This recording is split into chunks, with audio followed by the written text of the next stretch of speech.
Warning, this show may contain some crude humor and mild swearing. Listener discretion is advised. The show was produced by Geek Happy Network, creators of the very best in audible oracle entertainment. In other words, podcasts. If you enjoy listening to Smörgåsbord, remember to subscribe to the show in Spotify or on your favorite podcast app. Remember to leave a review. We'd love to hear your thoughts.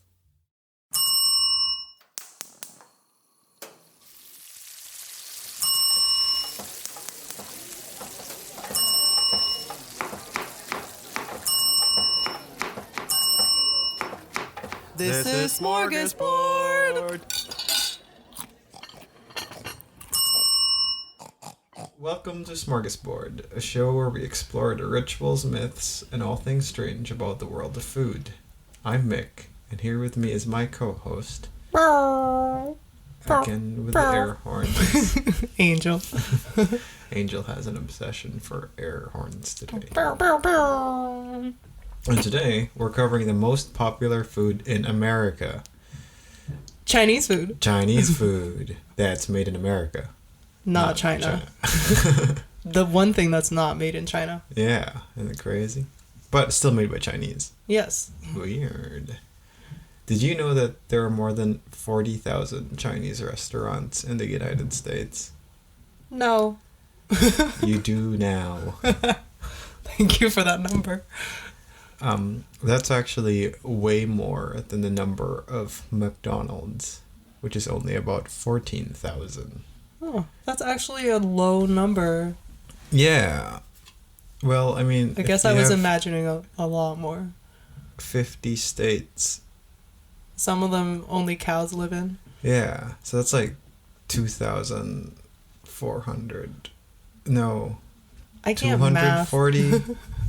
280 McDonald's Per state? That sounds like a lot. Depends on how sparsely populated it is. Yeah, that's true. But anyway, it's a lot. It's a lot. And 40,000 is even more. That's like 800 Per state. per state. Nice. That's a lot of Chinese food. Today we'll cover the brief history of the proliferation of Chinese restaurants in America, and why the cuisine here is so much more different than actual Chinese cuisine, and what on earth Chinese cuisine is actually like in China. And I guess we'll also look at some examples. So how did this all happen? Well, funny Immigration? enough, yeah. Immigration was how Chinese food got into America. And in some ways, it was the legal system of America which really helped the rise of Chinese cuisine in America. But like everything that doesn't come from the States, it also has its history in racism. Yay! Classic. There'll be a time in the world history where racism's just going to be synonymous with being American. I mean... For some of us, we're already at that point. That's true. Yeah, I guess so. The more woke. Yeah. During the late 19th and early 20th century, as many as 300,000 Chinese workers arrived to America only to be treated as second-class citizens. Surprise, surprise. Often getting paid lower wages aside from being treated like crap.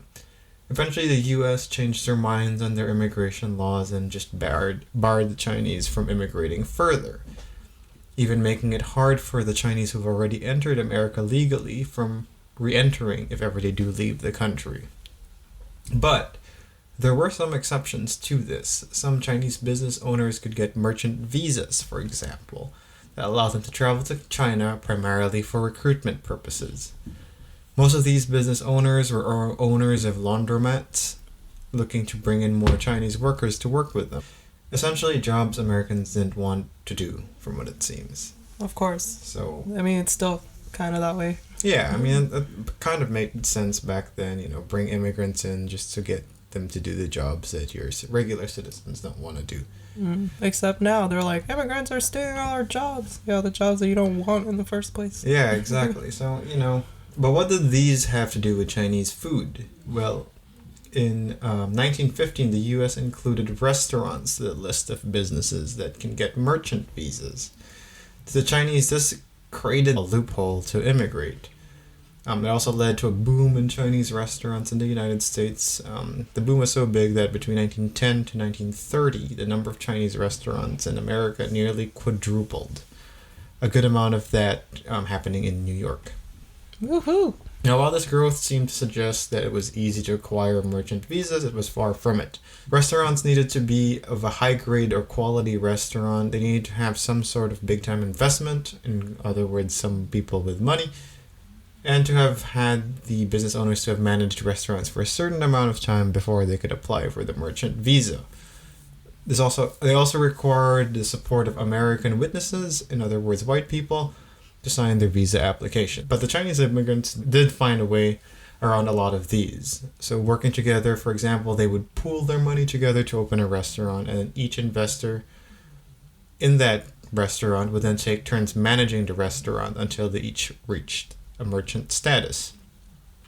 Once they get that, they would go back to China, or they would apply for the visa, get the visa, go over to China, and hire/bring their family over.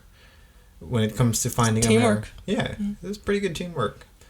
And when it came to finding American witnesses, well, they would just use their vendors or suppliers to sign the papers for them. Kind of this whole, I don't know, quid pro quo, Quid pro quo? Quo? Relationship going on, The vendors can sell their wares to these Chinese restaurants, and all they got to do is sign some papers. It's a circle of racist capitalism. Yeah. But they're all helping each other out, I guess. But just because there were a ton of Chinese restaurants usually doesn't mean success. You'd think if there's so many restaurants, and why have some of them not fail or something? Well, the rest of these restaurants also kind of were supported by the growing popularity of Chinese food at the same time. Americans came to love Chinese food, whether for kind of eating something different or breaking the status quo of traditional American food. Which is potatoes. Potatoes, yep. Bread and potatoes. Or it being a cultural experience. Or simply because most of these restaurants were open late at night, allowing those up late at night partying or whatever to have a place to eat. Oh yes, this is why Richmond is a good place to be. True, there's so much Chinese restaurants here that are open late. When it comes to the popularity of it as well, I think a big part of it also came to the Chinese chefs who ran the restaurant. Rather than trying to force traditional Chinese food into the restaurants, which tend to be very different from the palates of Americans, they instead changed the flavors and recipes to fit the American tastes and needs. For instance, American palates prefer spicy, sweet, and crispy tastes, which led to popularity of things like sweet and sour pork or lemon chicken, which aren't really common dishes in China. Or if they are, it's a very different variation or recipe. There's less sweet things in actual Chinese food. Yeah. If any. Like, I can't think of any traditional dishes that's actually, like, sweet and tangy. Like, that's not a thing. Exactly. Another American preference is for sauces rather than using the meat flavors. So this is why you'll see a lot of Chinese dishes here often are heavy with sauces, or the meats are often cooked with strong sweet and spicy flavors. So again, think about sweet and sour pork or lemon chicken, orange chicken, beef and broccoli, I think, which is like just doused in ridiculous amount of oyster sauce. Right.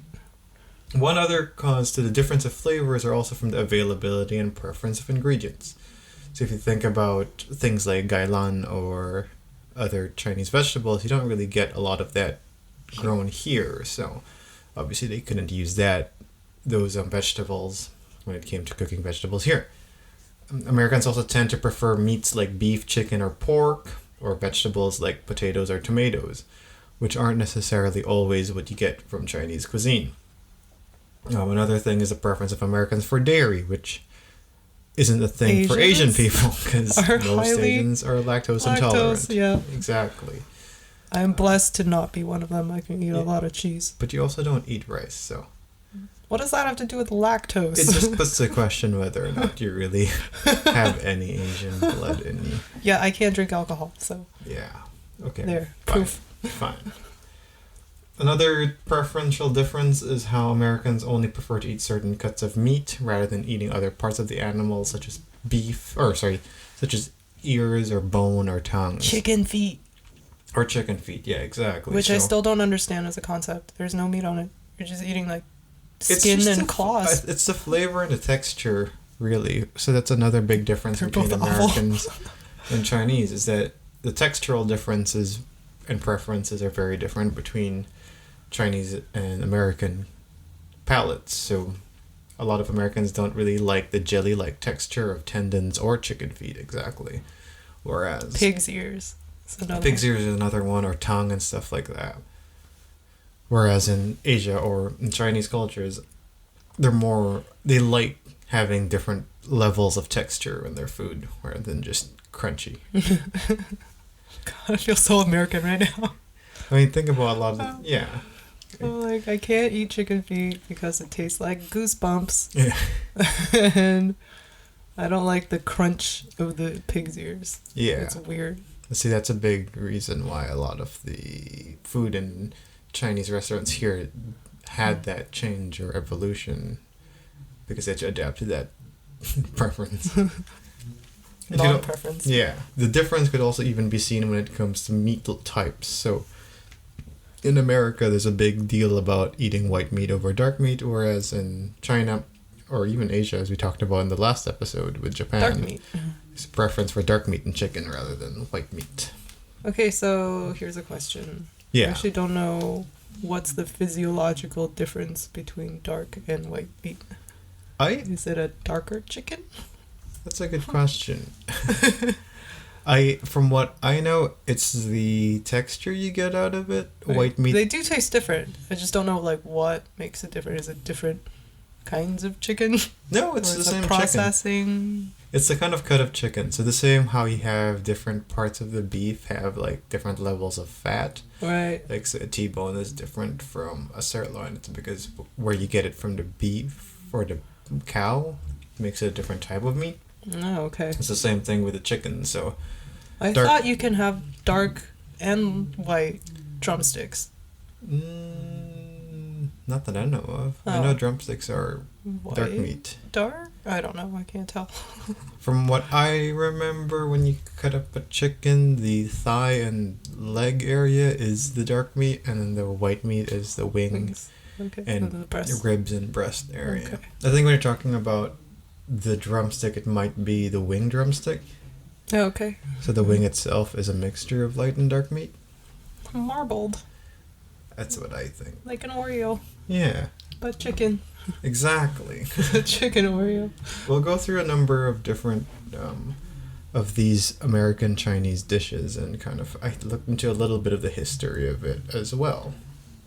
I think one of the most common ones is General Tso's chicken. Oh yeah. I used to order a party trough of that. Yeah. So I really liked it. So what is in a General Tso chicken? It remember tastes eating different from restaurant to restaurant. Right. But the general consensus is a slightly sweet and salty sauce thing poured over like fried. I think it was fried. Right. Fried chicken. Okay. Like breaded in some way. Right. So like this one, General Tso himself was an actual person, but the chicken itself wasn't. There's no really historical accounts of a guy named General Tso making chicken. Probably just named after the guy. This was thought to be believed to be made back in New York in the 1970s. But it also has some historical accounts being found in Taiwan back in the 50s. Ooh. But no, not by a guy named General Tso. No. Another common Chinese thing that is definitely not from China is fortune cookies. Yeah. So fortune cookies were actually created in California through Japan. It was a Japanese snack called omikuji senbei, which is a rice cookie with a small piece of fortune inside. So really, nothing really much about it being Chinese in history, but a lot of it kind of was picked up by Chinese restaurateurs in America to try to attract more people in it. So it was a way to kind of I mean, when It I was a was marketing little, tactic. it was my favorite part. Yeah, Dinner. right? It was like this cool thing that, ooh, I could get my fortune after eating. The holy grail is if you get 2 pieces of paper Ooh. in one cookie. What if it's 2 bad things? You get to pick I don't which think I've bad thing. ever had a bad one, Oh, which wow. is pretty biased Yeah, because they want to make you feel good. it's true. But they're also I never so got vague. the you will get very graphic indigestion one. You will have explosive diarrhea. Good luck. Another dish would be something like the egg foo young, which is created by immigrants from Canton coming into Canada or into America. This one was egg foo young does have its histories in China, but then tweaked again to fit the American tastes. I actually don't know what egg foo young is. It's like a pancake with vegetables and stuff, and then you put like a mushroom sauce, I think, or gravy on top of it. It's just one of those things I never wanted to order. Yeah. It never looked good, you know? Like, Yeah. every time I saw one, it just looked gross. Like a sad egg pile. Yeah. Now I want to go try one. Yeah. As we mentioned, lemon chicken is another one that's very, very popular, but not really... The way lemon chicken is cooked here is very different from the way lemon chicken is cooked in China.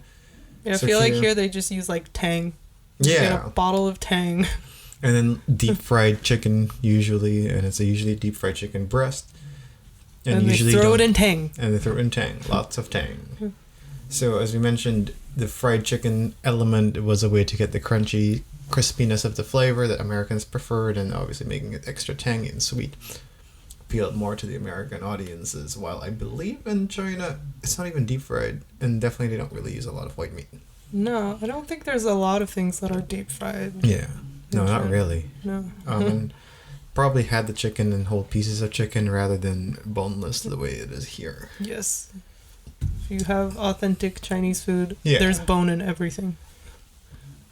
One dish that's definitely probably something you can't find in China is chop suey, which I believe is just translated from Cantonese as assorted pieces, Assorted pieces. or a bunch Not of shit just thrown a together. great song by System of a Down. Yeah, not just that.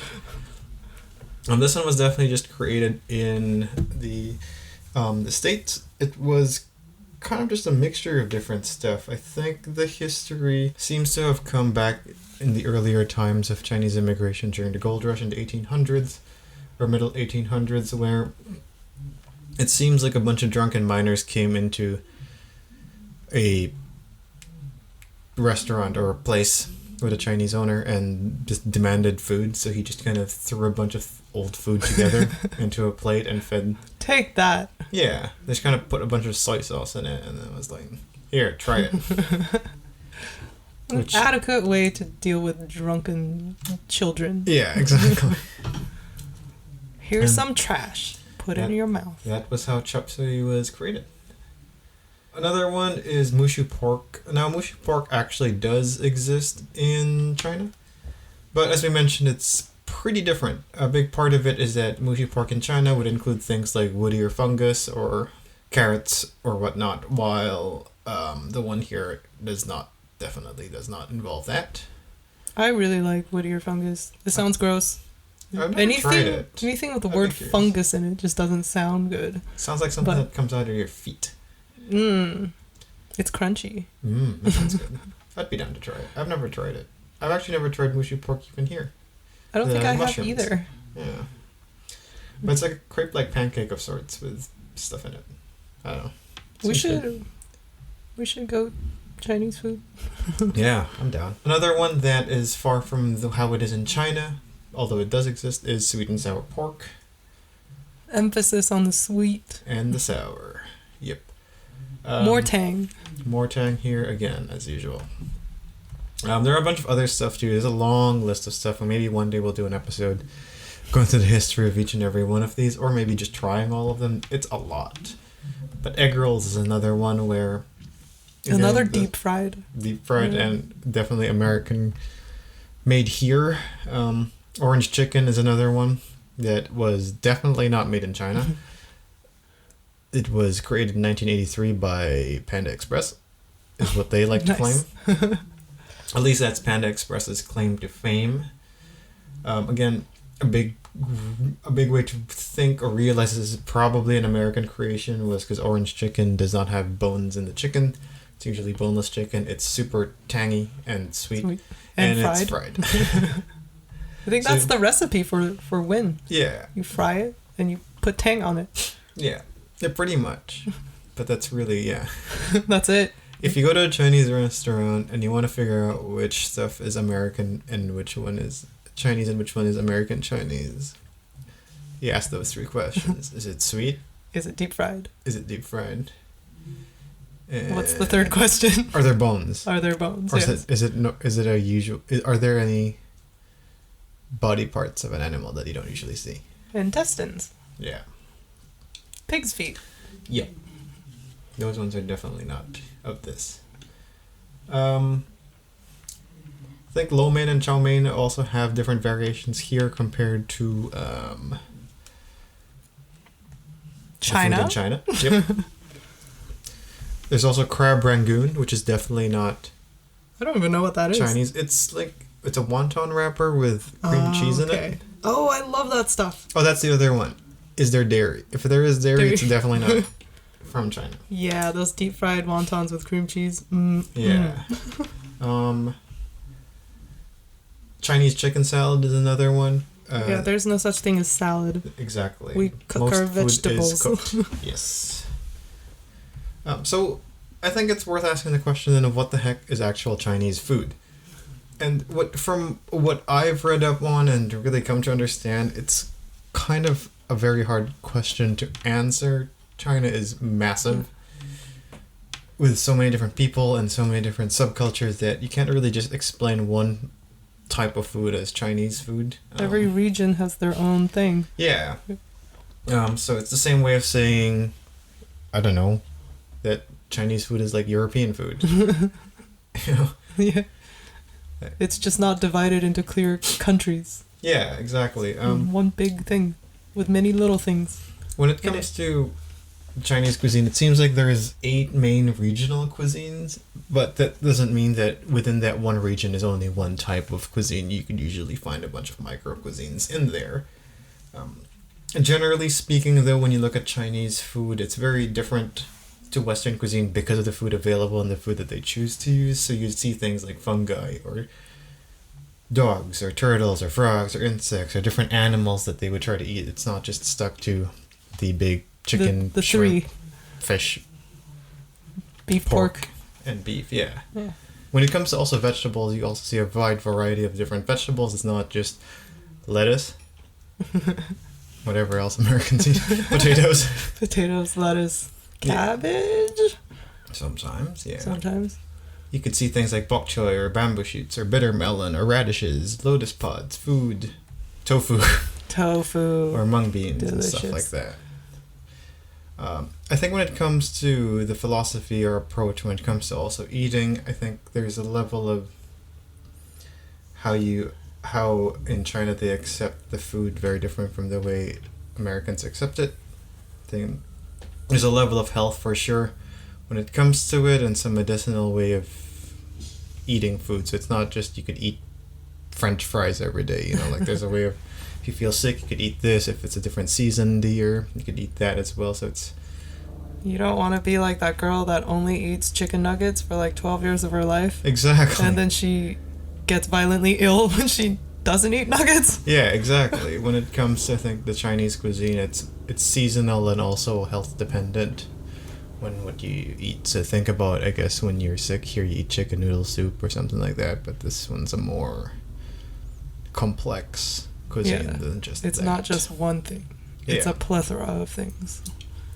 I think another big thing is because refrigeration or cleaning stuff isn't common in China, everything is either cooked or served hot, so you don't get, like you mentioned, salads or whatnot in China. Which sounds like a great place to eat. Mm-hmm.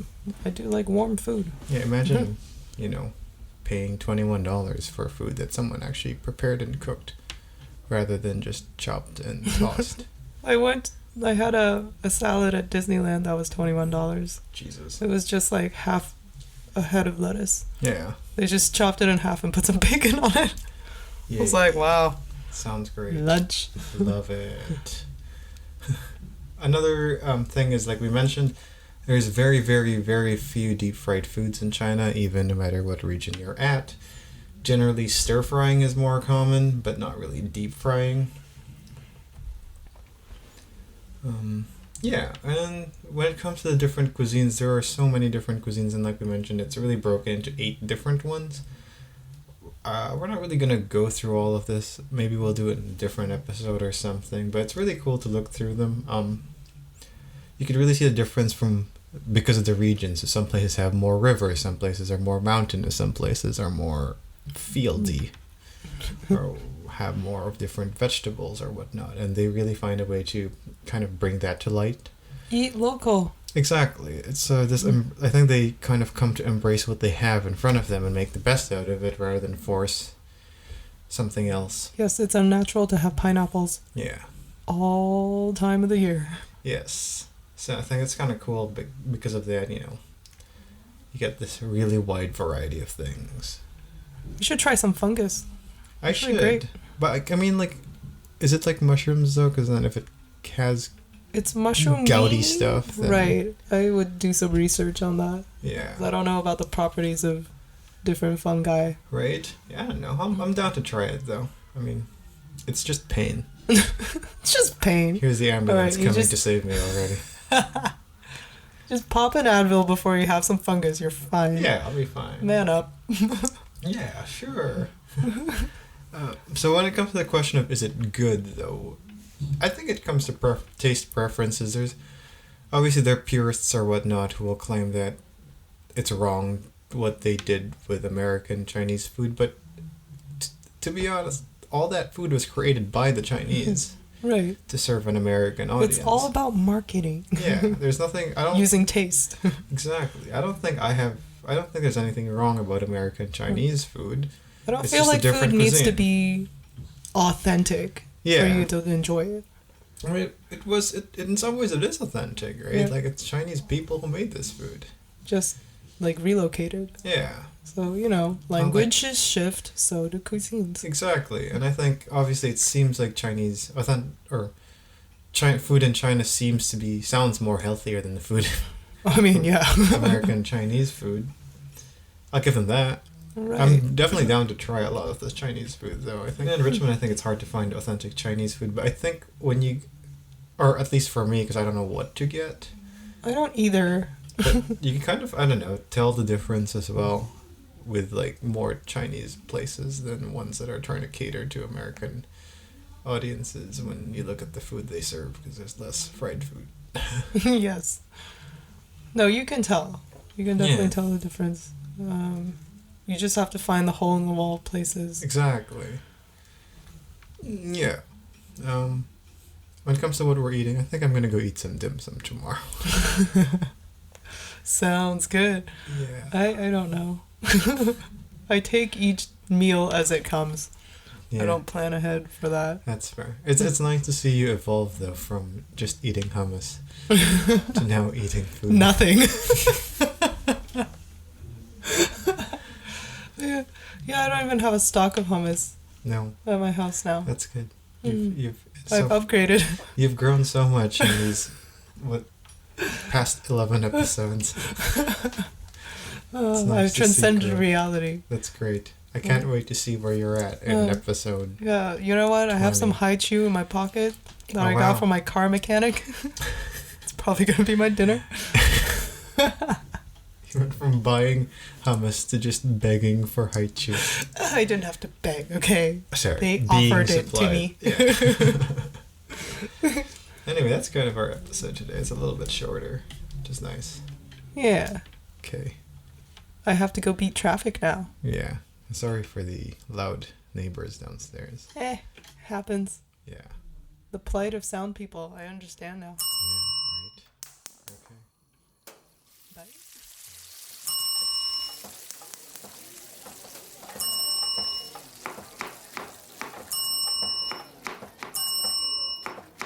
This is Smörgåsbord.